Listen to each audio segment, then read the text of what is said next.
Anybody have a comment about that? I mean, Reggie, I think you lifted your mute button. Yeah, I wanted to address a couple of issues, not the political issue. I'm not touching politics on Twitter. I would prefer So, not to as well, my man. but just I've been listening for the last 30 or 40 minutes, and as for the uh, the mantra of bringing industry back to the U.S., um, I'm a believer in getting where you fit in. The industries that have left the U.S. have been the lower value added, lower margin industries. The higher value added, higher margin industries, the U.S. leads in.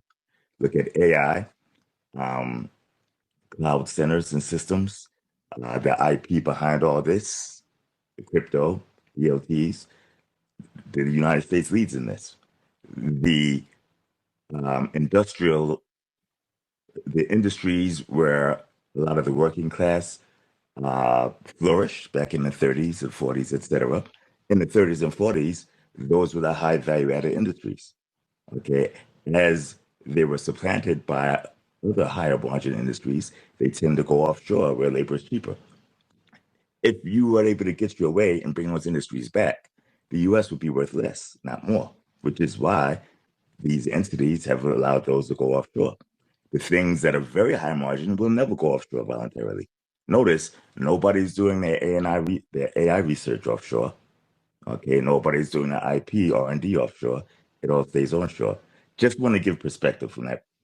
Now you can't say that politically because that doesn't make the working class and the middle class voter happy. But that's what happens in the macroeconomic reality.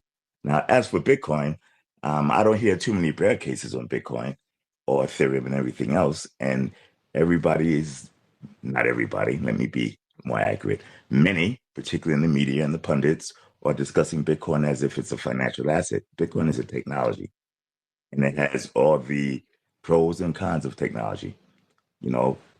Parts of Bitcoin are patented, and a lot of the institutions act as if it doesn't happen. Nobody's even checked. Nobody's done an FTO, freedom operate analysis on any of these. And as a technology, you should look at it as a technology first, and then you can look at the units of account, right, that allow for the accounting in the technology, which is Bitcoin, the lowercase b, and that could be an investment in a financial asset. But if you put the financial asset portion ahead of the technology portion, you're going to get hurt because you don't know what you're investing in. I'll land my plane right there, but I'm happy to discuss it if anybody's interested, though.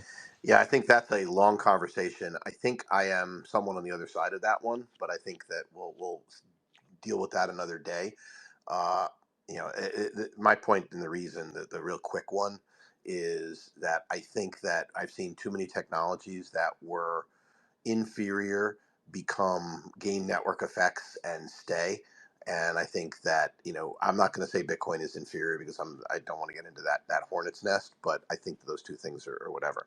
So we're going to wrap soon. Andre, I see you have your hand up. So when you haven't spoken, But let me just sorry. because I think you might miss the point. I'm not opining upon whether Bitcoin is inferior or superior. I'm opining on the fact that it's a technology and not a financial asset first. The unit of account that runs through the Bitcoin technology can be used as a financial asset. Let's suppose the patent holder of Bitcoin decides to start enforcing it.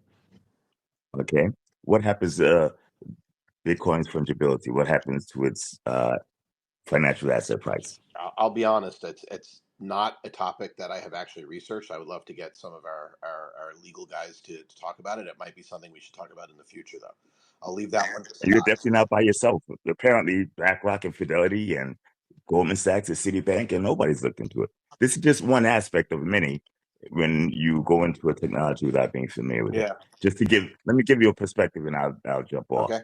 You buy a semiconductor fab, Intel or Nvidia decides to put $10-15 billion into a fab, and they build it out and they start selling the chips as an investment.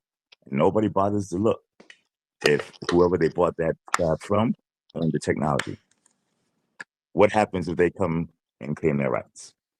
A collapse. But nobody would ever put $15 billion into something without finding out what they bought. But they've done this in the DLT industry. Just perspective, Have a good day, y'all. Okay. Andre, and I think we're going to wrap after that.